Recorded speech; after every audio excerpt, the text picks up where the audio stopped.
What happens when the very skills that once earned you medals become the reason you're shown the door? They called it a restructuring, a strategic realignment to promote adaptive, modern leadership. But the truth came out in one sentence, wrapped in corporate politeness. Your leadership style is too rigid for our evolving culture. I sat there across from the new CEO as she recited buzzwords like they were part of a playbook. Synergy, agility, disruption. Her assistant shifted uncomfortably. Beside her, eyes fixed on the table, 12 years of service in the Army, 5 more in civilian logistics. My department delivered 70% of the company's output with fewer errors than any other region. But none of that mattered now. I was too military for Grayson Supply covered no scandal, no misstep. Just a silent judgment. I didn't fit their narrative. I left the room with a boxed-up plaque, a half-hearted handshake, and a feeling I hadn't felt since Kandahar, like I was walking away from something I still believed in. But what no one in that room realized, not yet anyway, was that the discipline they dismissed so easily had never been about control. It had always been about service, and I wasn't done serving, not by a long shot.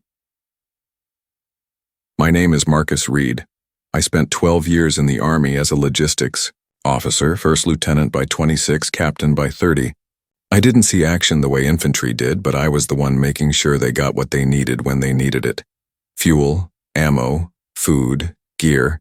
You get those wrong in the field, people die. You get it right, no one notices. But you sleep better.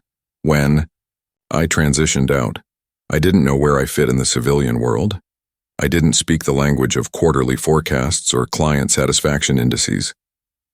What I did know was how to get things where they needed to go, faster and cleaner than anyone else. That's what landed me at Grayson Supply Company. They were regional back then, a family-owned industrial supply chain business trying to modernize without losing its soul. I started as an operations supervisor for their Midwest branch, warehouses in Cincinnati, Cleveland, and Dayton. Those first 2 years were tough. Broken systems, bad morale, no discipline. So I did what the Army taught me. I showed up early, asked questions, listened, and earned trust before giving orders. Slowly we fixed things. One late truck, one bad process, one disgruntled foreman at a time. 5 years in, I was promoted to National Operations Director. Our division wasn't just meeting targets. We were outperforming every metric the company had. Delivery times dropped 38%. Order accuracy hit 99.6. Client retention hit a 10-year high. I wasn't flashy. I didn't go to networking mixers or host webinars. I was boots on concrete. I knew the forklift drivers by name. I walked the floors every week. I brought coffee to the early crews and sent handwritten thank you notes when a team went the extra mile. Then came Layla Carter. I remember the first time she introduced herself at a company-wide leadership retreat. Designer heels, perfect posture, a Harvard Business School pin on her lapel like it was a medal. She had a TED Talk cadence, the kind that sounds smart no matter what's being said. She talked about agile transformation, flattening hierarchies, unlocking digital efficiencies. I stayed quiet, nodded at the right times, but something in my gut tightened. Layla didn't come from operations. She came from venture capital, then led a brief stint at a failed tech startup that pivoted 3 times before folding. But the board fell in love with her vision. She promised to make us leaner, faster, more scalable, and to her credit, she moved quickly. Within months, she'd replaced half of the senior leadership team. People who'd been with Grayson for decades disappeared between memos. I wasn't her type of leader, and I knew it. I still carried a paper planner. I wore pressed shirts instead of quarter zips. I held team meetings in person even when Zoom was an option, but I kept my head down. I let the numbers speak for me. Still, the shift was palpable. I stopped getting copied on major planning emails. Digital consultants started shadowing my team without my consent. New hires from unrelated industries were placed above veterans with field knowledge. When I raised quiet concerns about risk, I was told I was resisting innovation. That was the word they used. Resisting. I wasn't angry. Not yet. I'd served long enough to recognize when a command structure was about to implode. But what I didn't know then, what none of us did, was how fast the walls would start cracking once the foundation was ripped out. And when it started, it wouldn't be because I'd left the company. It would be because they thought they could replace real leadership with a whiteboard full of buzzwords. The official meeting came on a Tuesday morning. I was reviewing a vendor compliance report when my calendar pinged with a last-minute event. Executive Strategy Review. Denser AM. Conference Room B. No agenda, no context. I knew what that meant. Conference Room B had become a firing line since Layla's arrival. It used to be where we held quarterly planning sessions. Now people walked in with jobs and came out with boxes. I paused at the door for a second. Straightened my collar, smoothed my shirt, walked in like I wasn't walking into a funeral. Layla sat at the head of the table, her expression unreadable. To her right was Kevin Tran, head of HR, a man I'd shared drinks with at company picnics. Now he wouldn't meet my eyes. There was also a woman I didn't recognize, young, sleek, tablet already in hand. Probably legal. Marcus, Layla said with a smile so polished it felt laminated. Thanks for coming on short notice. I nodded, took a seat. Didn't speak. I wanted to hear how they'd spin it. We've been evaluating the future of operations at Grayson, she began. And while your contributions have been valuable, we've made a strategic decision to move in a different direction. I stayed, silent. She continued, carefully avoiding direct eye contact. We're shifting toward a decentralized cloud-native logistics framework. That requires a different kind of leadership, someone more aligned with a digital-first approach. There it was. The phrase again, digital first. No mention of performance. No acknowledgement of the fact that my division still had the lowest error rate in the company. Just an HR-approved script about evolving culture and new directions. I asked no questions. I knew they wouldn't have answers that mattered. Kevin slid a folder across the table. Inside, severance details, a 6-month payout, health coverage through the summer, and a non-compete clause that practically handcuffed me from working in logistics for a year. I signed nothing. Instead, I stood, thanked them both, genuinely, though I wasn't sure why, and walked out with my head high. The woman from legal glanced up as I left, maybe surprised I didn't argue. But when you've spent years diffusing situations overseas, you know there's no point in negotiating with people who've already made their decision. I returned to my office, packed what mattered into a single box. A photo of my team, a challenge, coin from my deployment, and the handwritten note a warehouse tech gave me last Christmas that said, "You're the only leader who ever saw me." I didn't say goodbye, I just walked out. The silence that followed was brief. By the time I reached my truck in the parking lot, my phone had already buzzed 3 times, calls from numbers I knew by heart. I ignored them, sat behind the wheel, and just stared out at the horizon for a moment. There was a strange kind of stillness in that moment. Not sadness exactly, but something heavier. Disbelief, maybe. Or the strange sensation of stepping outside your own story. The first voicemail was from Elena Cho, Director of Vendor Relations at Armitage Tool and Steel. She didn't waste time with pleasantries. "Marcus, I just got off a call with some kid who claims he's our new supply liaison. Said you were transitioned out. What the hell's going on? Call me." Then another from Frank Tiernan, head of procurement at Trident Construction. I'd helped his team cut shipping waste by half last quarter. "Hey man, we just got notified you're no longer our point of contact. I told my team to hold off on anything new until we talk. If you've moved, we're moving with you." That was when it hit me. They thought I'd left on my own. Resigned. Started something better. They didn't know I'd been cut loose like old rope. I didn't call back right away. I wasn't ready. But the messages kept coming. Over the next 2 days, I got more than 24 emails, texts, and calls. Most of them weren't angry. They were confused, concerned, like someone had pulled the foundation out from under a system they trusted, and now they weren't sure where to place their feet. One message stood out.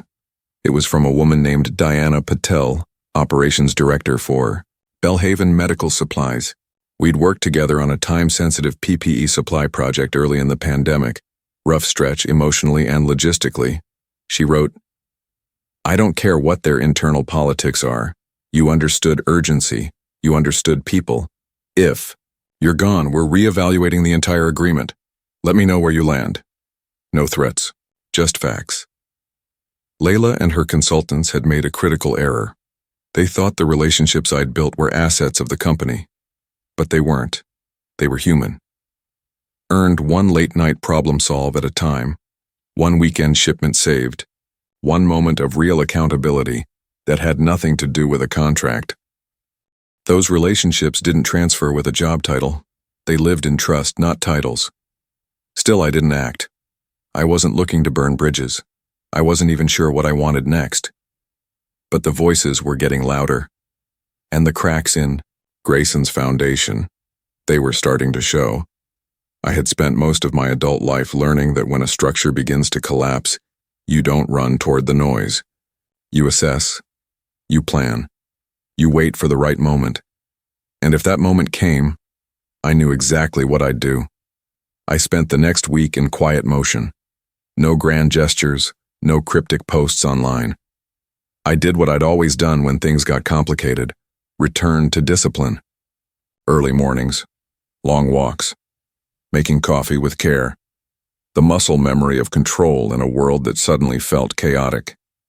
I hadn't told many people what had happened. My parents thought I was on vacation. A few close friends assumed I'd taken a sabbatical. I let the assumption sit. But one person knew the truth. Donovan Briggs, former squad leader, now CEO of a mid-sized manufacturer called Atlas Forge Systems. We'd served together in Iraq, and even after all these years, his calls came like clockwork every few months, always opening with the same line. "You still squared away, Reed?" This time I didn't answer with my usual dry joke. I just said, "They let me go, Don, last week." Silence then. That was a mistake. He didn't ask for details, didn't ask if I was okay. He just said, "You want to build something? I've got funding, contacts, and 3 vendors on life support from bad logistics contracts. You tell me what you need." It wasn't a job offer. It was something else. Something deeper. A challenge. A lifeline. A promise. I didn't say yes. Not yet. But that night I sat at the kitchen table with a legal pad and started sketching what something new might look like. I wasn't interested in revenge, not really. I was interested in something cleaner, something that worked the way operations should work, with integrity, transparency, and people who actually gave a damn. The more I thought about it, the clearer it became. There was a gap in the market. An entire tier of logistics-heavy companies underserved by consultants who valued dashboards over boots-on-ground knowledge. Companies tired of being talked down to by firms who'd never stood in a loading bay or tracked pallets across 3 time zones. What if I built a consultancy specifically for those companies? One that offered tactical, field-proven supply chain solutions but without the corporate bloat? A firm that didn't sell software, but solved real problems. That used technology, sure, but didn't worship it. By day 4, I had a name.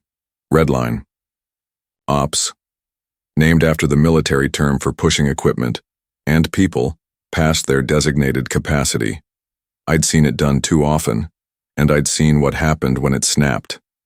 I called a lawyer, a friend of Donovan's named Rebecca Chen. She reviewed my non-compete and frowned. "This clause is aggressive.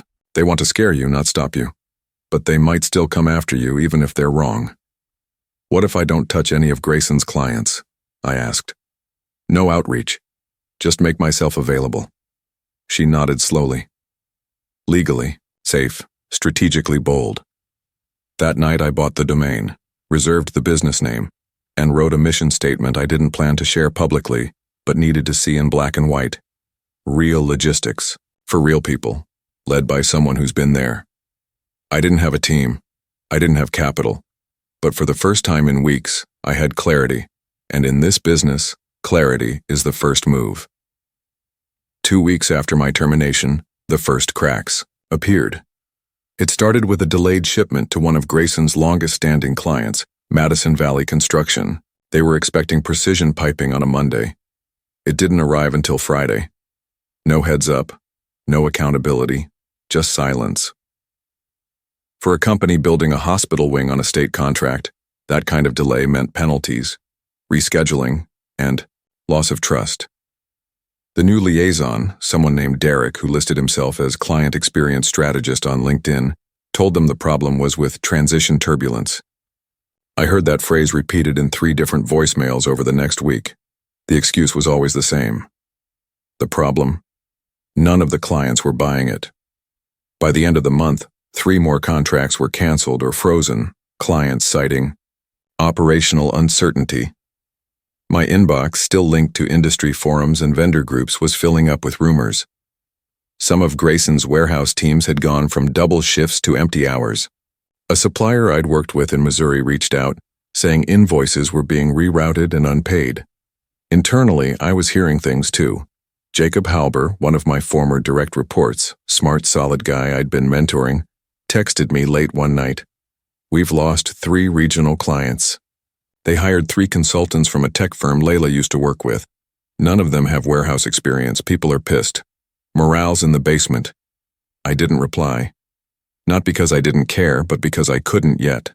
I was still honoring the line I'd drawn. No interference, no contact, no retaliation. But the truth was, I didn't need to interfere. What Layla and her team failed to grasp was that logistics doesn't fail loudly. It fails subtly. First, it's a single error that compounds. Then it's a pattern of missed handoffs, vendors pulling out, teams disengaging, and clients whispering to competitors. It was happening in real time, and all I had to do was watch. Still, I wasn't gloating. That's not how I was wired. I'd spent too many years watching systems fall apart in places where the consequences were measured in lives. Not late shipments, but the principle was the same. When leadership doesn't understand the terrain, they don't just misstep. They lead everyone else off the cliff. What struck me most wasn't the collapse. It was the speed of it. Layla had believed she was leading a modernization. In reality, she'd stripped away the connective tissue that held the operation together. To her, the team I'd built had looked old-fashioned, inefficient, replaceable. But logistics isn't about being shiny. It's about being consistent, and when you remove consistency from supply chain infrastructure, you don't get innovation. You get chaos. So I stayed quiet. I kept building. I had one client now, an independent food distributor I was quietly consulting on weekends. It wasn't big money, but it was clean. No conflict, no legal red flags. Just one warehouse manager telling me, "We need someone who knows how to move real things in the real world." That's all I needed to hear. RedLine Ops wasn't just an idea anymore, it was moving. I didn't need a grand launch. No website splash, no keynote at a logistics summit. Just momentum. RedLine Ops officially became a legal entity on a Thursday morning. I filed the paperwork myself. No employees, no LLC bells and whistles. Just a clean foundation. A consultancy focused on real-world operational strategy, led by someone who'd spent more hours in warehouses than in boardrooms. To avoid triggering the non-compete, I kept things quiet and deliberate. I made no announcements, approached no former clients, and posted nothing online. In fact, I didn't even list a phone number on the business registration. But still, they found me. The first real project came from a connection through Donovan, an independent food distributor out of Columbus. Their warehouse was stuck in chaos after their in-house software migration went sideways. Orders were being misrouted, invoices duplicated, and delivery windows missed by days. They didn't need a fancy PowerPoint or an enterprise-level CRM solution. They needed someone to walk the floor, talk to the night shift, map the dock flow, and rebuild the inventory logic from the ground up. I charged them a flat fee for 10 days of consulting. Under market rate, but enough to pay my bills and test my model. By the end of the engagement, their turnaround times had improved by 23%, and missed shipments dropped to 0. They offered me a retainer on the spot. I declined, not because I didn't need the work, because I wasn't ready to lock into anything. The key to RedLine wasn't volume, it was trust. And I wasn't building a client list, I was building a reputation. I documented every step of the process in a private log, noting exactly what we fixed and how we fixed it. Not for marketing purposes, for repeatability, for a system. Meanwhile, I kept my ear to the ground. More stories were coming in. Grayson clients complaining about service breakdowns, internal turnover increasing, leadership rotating consultants in and out like spare parts. The edges were fraying faster than I expected, but I wasn't ready to move. Not yet. Grayson had made their bet. They were all in on disruption, on dashboards and detachment. I was betting on something older, something no quarterly trend could predict. People, process, precision. And this time, I wasn't doing it under anyone else's flag. 3 weeks after I wrapped the Columbus project, the tone shifted. It started with a LinkedIn article. Layla had authored it personally. Modernizing Logistics: Why We Must Leave the Past Behind. On the surface, it was just another thought piece filled with jargon. But the subtext was unmistakable. A full paragraph referenced legacy leaders clinging to outdated operational hierarchies and how companies must shed performative discipline for data-backed agility. No names, but anyone in the industry who'd followed Grayson's changes knew exactly who she meant. I ignored it until the letter came, delivered by courier. Cream-colored envelope, Grayson letterhead, cease and desist. They accused me of violating my non-compete, of poaching clients, of knowingly leveraging proprietary methodologies and contacts cultivated during my tenure to undermine Grayson Supply Cumber's operational continuity. It was absurd. I hadn't contacted a single Grayson client, hadn't even mentioned their name in public. But that wasn't the point. They weren't trying to win in court. They were trying to intimidate. The irony? The clause they'd written so aggressively was now working against them. My attorney, Rebecca, looked over the letter and laughed once, short, sharp. This isn't about legality. It's about fear. They see what you're building and it terrifies them. But buried beneath that laughter was something else. A reminder. Fear makes people reckless. Layla wasn't just trying to erase me. She was trying to provoke me, hoping I'd lash out, step over the legal line, give her the ammunition she needed to paint me as the threat. I wouldn't give her that. Instead, I doubled down on my restraint. No retaliation. No countersuit, no noise, because she'd already told me everything I needed to know. She was watching, and if she was watching, it meant RedLine was already making an impact. I hadn't broken any rules, but I no longer needed to.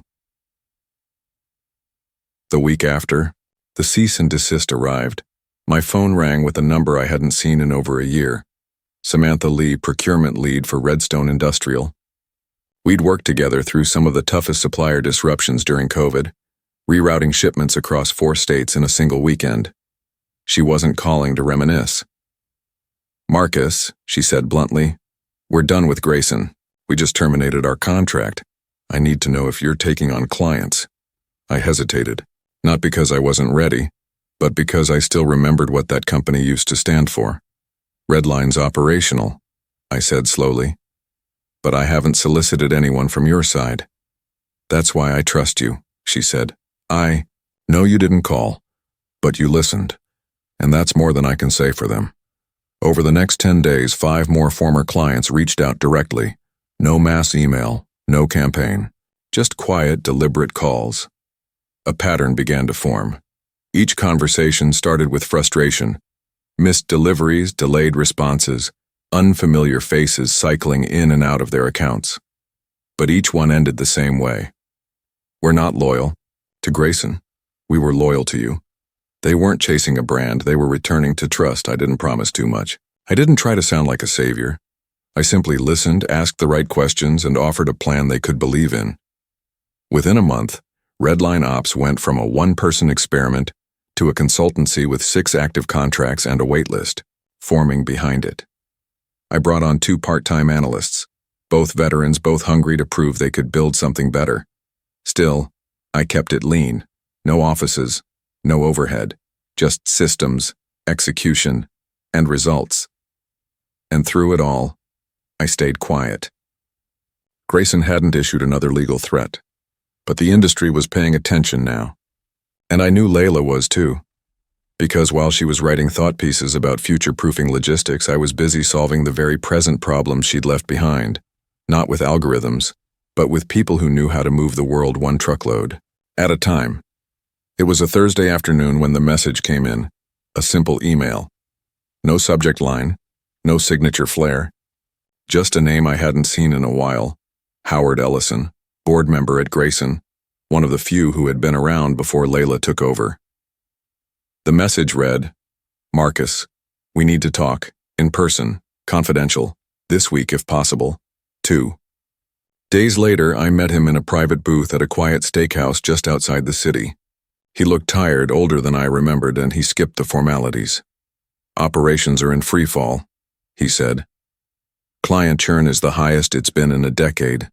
Employee attrition is bleeding us out, and our Q2 projections are off by 40%. I said nothing, just let him talk. "We made a mistake," he continued. "You were more than a director. You were the operational heartbeat. We didn't see it, until the metrics stopped making sense. Then came the offer.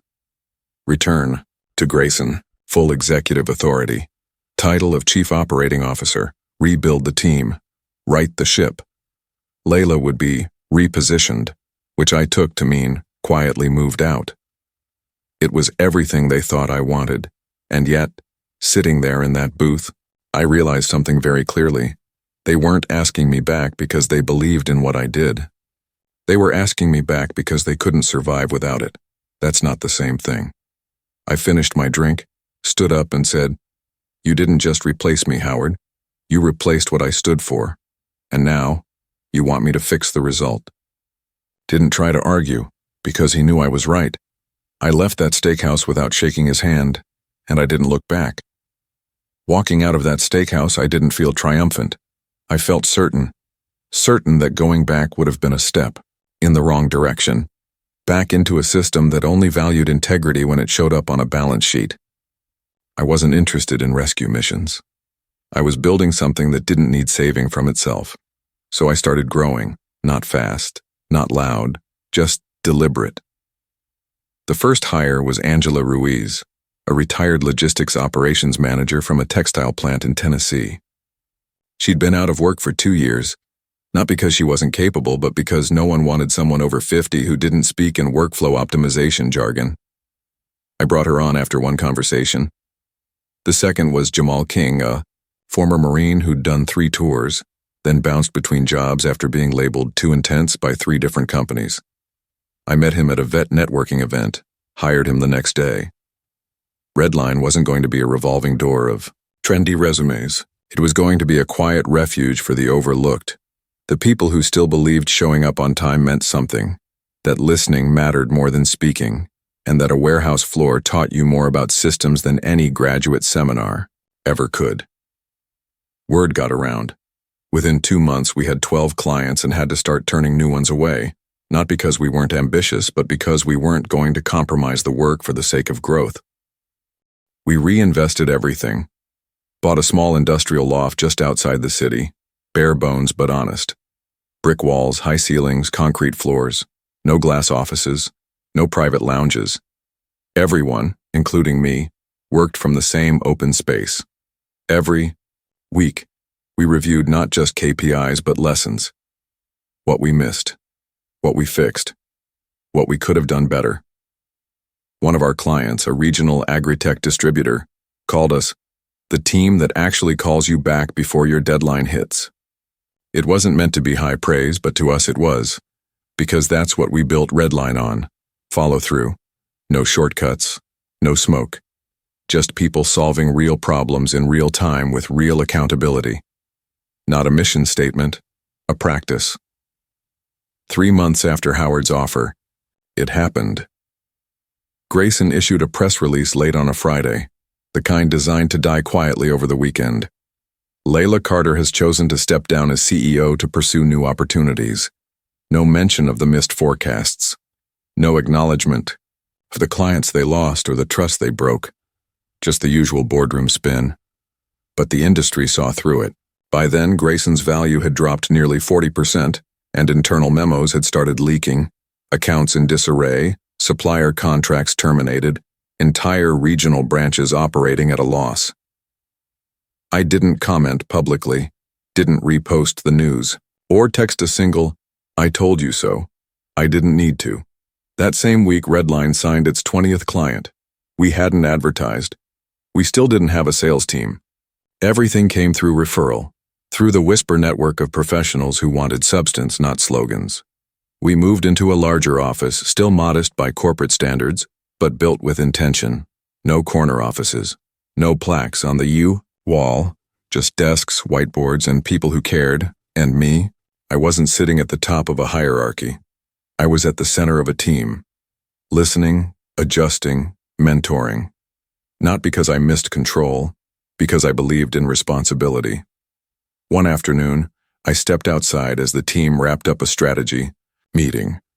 The air smelled like rain, and somewhere down the block someone was laughing. I just stood there for a moment, letting it all settle. Grayson had collapsed under its own arrogance.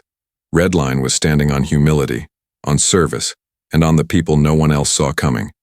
And somehow that felt like justice. Quiet. Steady. Earned. Marcus. Reed didn't win because he fought harder. He won because he refused to compromise what mattered. Clarity, accountability, and the belief that people still value substance over slogans. In a world obsessed with reinvention, he reminded us that some principles don't need to be disrupted. They need to be honored. His story isn't just about corporate politics or supply chain drama. It's about something deeper, the quiet power of doing things right even when it's no longer trendy to do so. Not every leader wears a title, and not every departure is a setback. Sometimes, walking away is the first step toward building something stronger. If this story made you think about leadership, loyalty, or how easily trust can be lost, drop your thoughts in the comments. What part of Marcus's story resonated most with you? And if you believe more people should hear stories like this, real stories with grit, heart, and a bit of justice, consider subscribing. Not because it helps the channel, but because it helps conversations like this stay alive. After all, in a world of noise, stories grounded in truth are what we need more of. Thanks for listening. We'll see you in the next one.